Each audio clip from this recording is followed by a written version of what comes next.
السلام عليكم ورحمة الله وبركاته. عاملين ايه؟ وحشتوني كتير.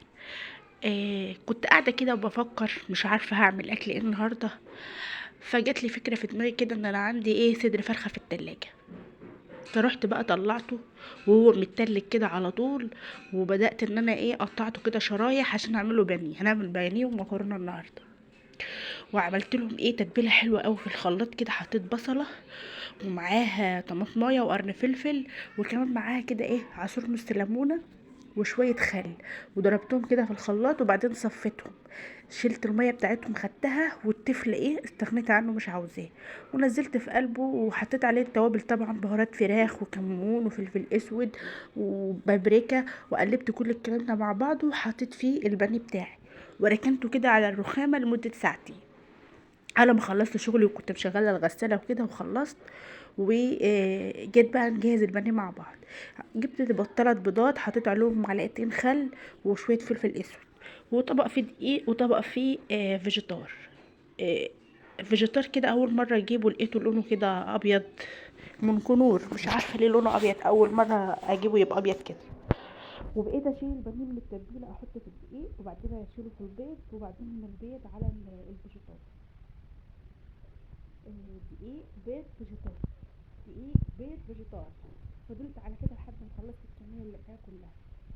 اهو كنت برصها كده على صينيه، وبين كل طبقه وطبقه بفرد كيس بلاستيك كده زي ما انتم شايفين. بس الفيجيتار طبعا ما عملش معايا كميه البانيه كلها فكملت بدقيق.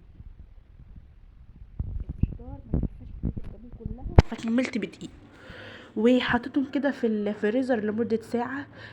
تمسك نفسها كده على بال ما نعمل المكرونة بتاعتنا. جبت كيلو كده من المكرونة الاسباجيتي، وكيلو كده من الطماطم. وضربت كده الطماطم في الخلاط. انا بعمل المكرونه بتاعتي بحطش عليها لا بصل ولا توم ولا اي حاجه. هي بحط معلقتين زيت عليهم معلقه سمنه وبسيبهم كده يسخنوا شويه على النار، وبصفي الطماطم فوقهم على طول. اهو زي ما انتم شايفين كده. قاعدين محتارين مش عارفين نعمل ايه للاكل. ايه ده؟ يا الصوره اتقلبت ليه؟ يلا مش مشكله. ما تنسوش بقى تعملوا لايك، ولو لسه ما اشتركتوش في القناه تنزلوا دلوقتي تشتركوا وتفعلوا زر الجرس عشان يوصل لكم كل فيديو جديد ان شاء الله. ولو الفيديو عجبكم ما تنسوش تعملوا لي لايك وكومنت حلو كده منكم. زي ما انتم شايفين كده انا صفيت الطماطم. معلش بقلب التليفون عشان تشوفوا. وحطيت كده ميه للمكرونه عشان اسلقها. حطيت في الميه ملح وشويه زيت وسبتها كده تغلي. كده الطماطم بتاعتي بدات تتسبك معايا اهيت. هديت عليها النار شويه على ما الميه بتاعت المكرونه تغلي عشان اسلقها. شايفين الطماطم حمرا ازاي؟ بسم الله ما شاء الله.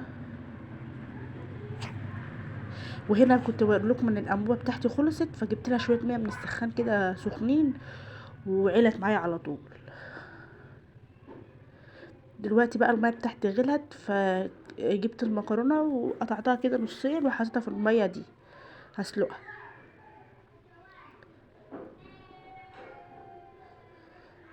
على فكره انا اول مره اعمل المكرونه والبانيه دي. ما عملتش بانيه مع مكرونه قبل كده ولا بانيه خالص. بس حلو، طلعت فكره حلوه. اسمع ناس كتير تقول مكرونه وبانيه مكرونه وبانيه، لكن ما جربتهاش قبل كده، اول مره اجربها. هسيب بقى المكرونه بتاعتي تتسلق، والتقليه بتاعتي خلاص كمان كده جهزت. هديت عليها النار على ما المكرونه تتسلق. المكرونه بتاعتي اتسلقت كده خلاص وصفيتها. ونزلت بقى على طول في الصلصه بتاعتي، وهديت عليها النار وقلبت المكرونه في الصلصه.